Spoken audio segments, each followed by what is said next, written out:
Estamos no canal 8, na Via Cabo, na Multi TV, no programa Falando Francamente. E meu entrevistado de hoje é o Bispo Paulo Rodrigues, da Universal. Bispo, eu quero saber ainda do Bispo Paulo.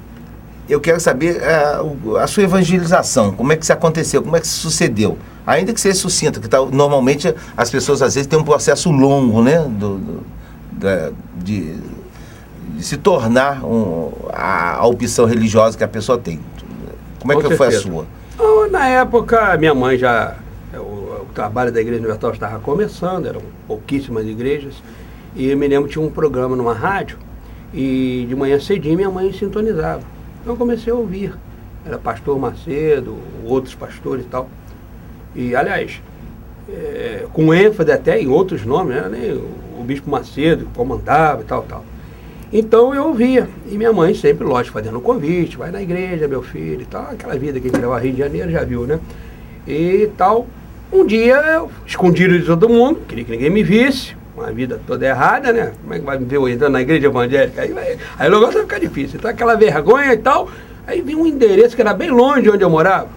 Vou lá para ver como é que era. Era um trabalho, não era igreja. Era um trabalho especial que tinha 2 dias. Acontecia 2 dias no cinema. E estou aqui até hoje. Um trabalho de evangelização. Eu acho, Bispo, é opinião pessoal minha, e nós estamos aqui conversando, não é propriamente uma entrevista, mas uma conversa. Eu acho muito importante que a pessoa, quando faz uma opção, ela tenha conhecido o outro lado. Isso que o senhor fez a colocação, e com a vida toda errada, quando o senhor fez essa colocação. Errada, eu sei qual é, errado na sua visão de hoje, da sua evangelização hoje, mas nada de tão, não é de roubar, o telespectador entenda bem, não é roubar, usar droga, nada disso. É uma vida profana, vamos dizer assim. Né? Por exemplo, se você for falar, por exemplo, eu só vou dar uma nuancezinha rapidinho, eu vou voltar lá. Mas aqui em Campos, eu pulei carnaval aqui em Campos. Agora não se compara o carnaval daquela época, era brincadeira, realmente. Era uma brincadeira. Mas eu acho importante, o senhor concorda comigo? Lógico, que é importante o senhor conhecer os dois lados da coisa, para fazer o juízo de valor. Como é que você vai falar se a água aqui é boa ou ruim sem experimentar? Justo, é claro. Eu também concordo com isso. Eu acho importantíssimo isso. Então, como é que eu posso falar de família se eu não sou casado? Eu não posso. Eu não posso falar de família se eu não sou casado. Você entrou num assunto que realmente... Eu já vou sair dele já. Não. Não, mas vamos entrar nesse aí, que eu aplaudo vocês, você sabe? Você sabe, eu aplaudo os evangélicos no sentido de não ter o celibato, como tem em alguns outros segmentos. Acho importante, que você só pode falar daquilo que você vive. Mas é lógico, é evidente. É importantíssimo. Mas é lógico, é evidente. Opa, como é que eu vou falar? Eu vou falar teoricamente. Vou falar porque alguém me informou, mas não porque eu tenha conhecimento de causa. É totalmente diferente. Você entende de televisão, então você pode falar de televisão. Mas lógico, você entende.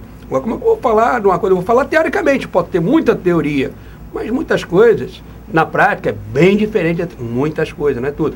É bem diferente da teoria. Então, o senhor foi a essa reunião, que eram 2 vezes por semana, e aí como é que sucedeu as coisas? O senhor foi desse dia? Eu falei, a partir de hoje eu não bebo mais, a partir de hoje eu não vou... farra mais, entendeu? E os amigos iam lá na casa dos meus pais e tal. Não, eu tô dando um tempo. Aí ficar no início aquele receio de falar para eles, poxa, como é que eu vou falar para eles? Eles conhecem a minha vida, que agero eu não quero mais isso. Os amigos, é difícil, é complicado. Carnaval, rapaz, o último carnaval foi um caso sério. Eles foram me buscar dentro de casa. Não quero ir, não quero. Não, vamos lá, já tá tudo comprado, já tá tudo reservado e tal. E eu era o cabeça da coisa. Como é que o cabeça... Já era liderança. Era. Então era difícil. Mas aí depois que vence aquela... Mas você agora acreditou? Aí depois que falou a primeira vez, aí afasta um, afasta outro. Aí depois eles vão entendendo, né? Tudo isso depois... Mas seus familiares já eram evangélicos? Não, só minha mãe. Minha mãe, nessa época era só minha mãe. Só sua mãe. Depois foi se convertendo um por um, minha mãe, graças a Deus, está lá no Rio de Janeiro até hoje, tem 85, vai fazer 85 anos agora, com saúde, graças a Deus. É a irmã mais velha dessa minha tia aqui de Campos, entendeu? Então, aí começamos a trilhar esse caminho, né?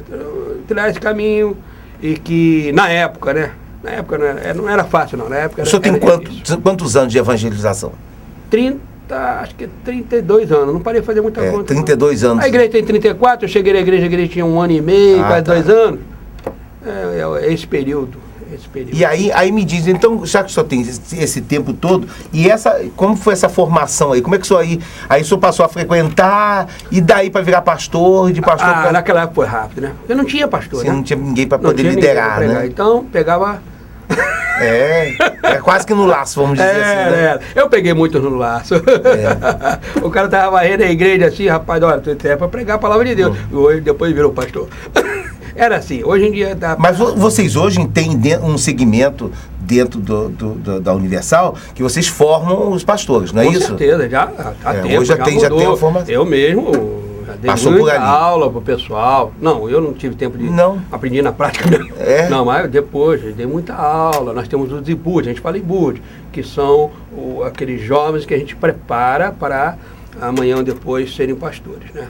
Então, hoje há uma estrutura, né? Não, pois é, isso que eu compare nada com aquela época. O senhor vai me permitir eu falar de uma coisa dessa estrutura.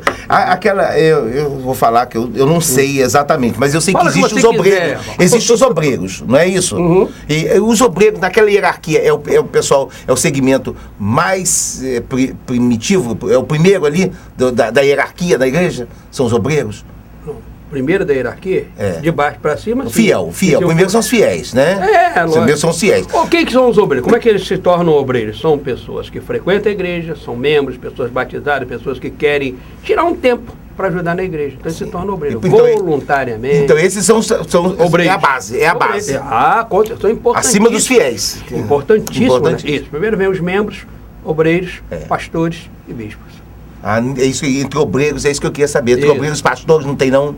Entre obreiros e pastores não tem. Eu pensei que tivesse alguma... Porque o obreiro a gente levanta o pastor, ele vem para o IBUD, prepara-se ele, para depois se tornar um pastor. Eu pensava que tivesse ali um intermediário para poder administrar esses obreiros, mas são os pastores mesmo que administram. Estão administrando, são os pastores que ensinam, tem aula para os obreiros, para ensiná-los direitinho, orientá-los, enfim.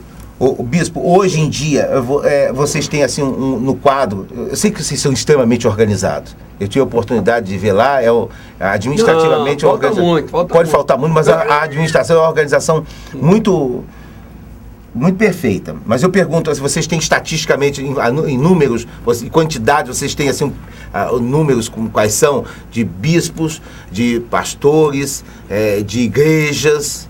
Há essa possibilidade de fazer? Só de igreja, não tem muito tempo não ouvi o Bispo Macedo falar, em torno de 5.000 igrejas. Agora, número de pastores não tem ideia, não. Nem de bispo. Não dá para poder fazer, né? Bispo não tem tantos, mas tem uma quantidade boa. Mais de 100 com certeza. Mas não exato assim. Primeiro que a gente não se preocupa mais de 5.000 igrejas? Sim, no Brasil. Né? Nós já estamos em quase 200 países, né? Então, 200 países. Sim. O pastor, o bispo, veja só, é indiscutível o avanço da igreja específica, do evangélico, mas do evangélico como um todo, mas especificamente da Igreja Universal. A quem é atribuído isso? O Bispo Macedo? Ao Espírito Santo. É ele. Tapou minha boca. É ele, Espírito Santo. O senhor tapou minha boca. O Bispo Macedo é um homem. Como diz outro, me botou no lugar. Só me botou no lugar agora aqui. Não, é que eu não tive habilidade de raciocinar mais adiante. Não, a pergunta é normal, pertinente, não tem nada a ver. Então, é o Espírito Santo. E ele fala isso abertamente. Muitas pessoas chegam até ele e pedem um conselho. Como fazer para coisa? É o Espírito Santo. E na nossa vida também é a mesma coisa, é o Espírito Santo. Eu que já comecei tantos trabalhos por esse Brasil afora, do zero, do nada. Me diz onde é que o senhor andou? O primeiro lugar que o senhor andou, o Rio, depois onde é que o senhor foi? Lugar. Não me lembro mais não, já rodei esse Brasil tudo, rapaz. Olha, quando não existia nem igreja no Ceará, nós fomos para lá para começar a igreja. Quando estava no iníciozinho em Minas Gerais, muitos estados. Aí começar do zero não é mole não, não é fácil não. E o senhor já estava com família? Não era solteiro ainda nessa época. Nessa época eu era solteiro ainda, então podia sair desbravando esse Brasil afora aí.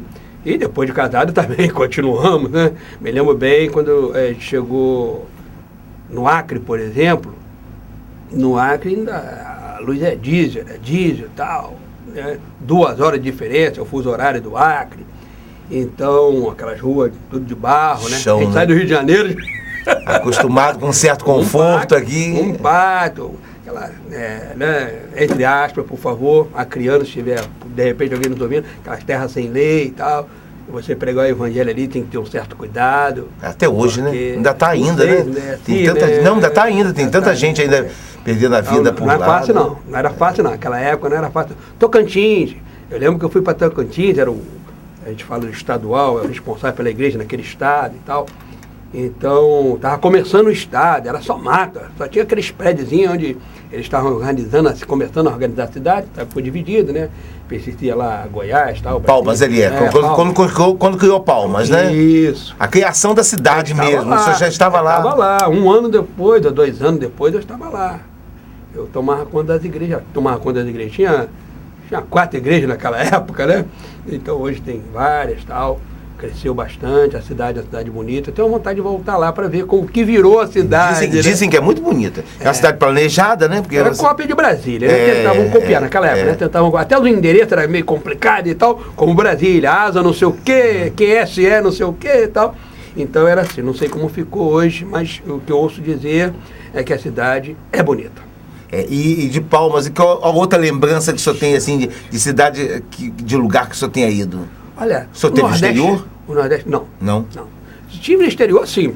Passei, mas não, mas liderando igreja, não. Liderando igreja, não. Não, liderando igreja, o senhor falava o quê? Desculpa. Não, eu ia falar assim, lembrei, Nordeste. O Nordeste todo é bonito, né? Mas o que o senhor... Agora, quando vai pro sertão, a coisa fica feia, né? E o senhor andou pelo sertão? Vi muita gente morrendo de fome, vi muita gente morrendo de sede. Aquela época que aparecia aquelas reportagens na televisão, hoje em dia melhorou um pouco, mas naquela época vi começar o Projeto Nordeste, quando era só mato aquilo lá. Veja só, no próximo bloco eu queria conversar agora com o senhor a respeito de um projeto que eu já assisti na televisão, que o Bispo Crivella uma vez me mostrou, a mim não, mostrava na televisão esse projeto, o senhor conhece isso, certamente, com certeza. Conheço, né? Lá no início. Nós vamos falar desse projeto no próximo bloco. Estamos no canal 8, na Via Cabo, na Multi TV, no programa Falando Francamente. E o meu entrevistado de hoje, com muito prazer, é o bispo da Universal, Paulo Rodrigues. Voltamos já.